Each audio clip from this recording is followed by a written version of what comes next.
Today I'm going to show you how to do the movement tracking exactly like this.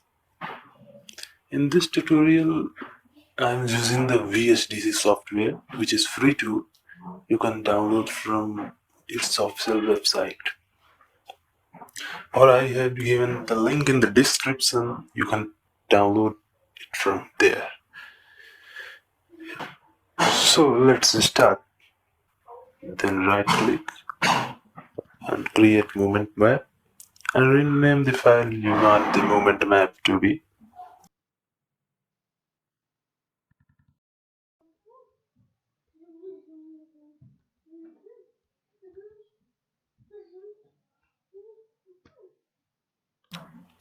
And after that you have to press start analyzing.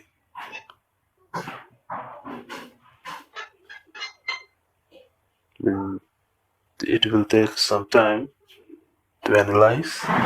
After its analyzation complete, you can press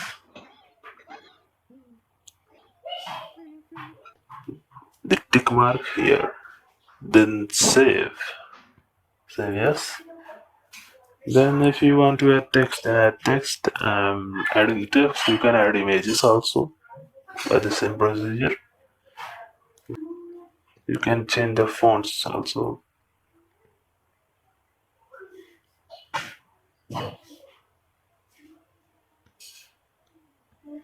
Let me wait.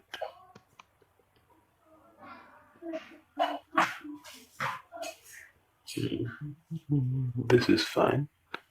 Okay, double click on the text.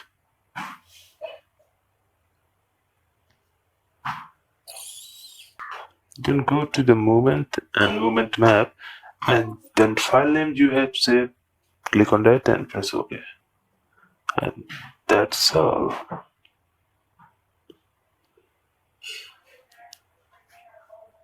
Thanks for today's tutorial. If you like it, please hit the like button and subscribe to our channel for further updates. Thank you guys. Thank you all guys.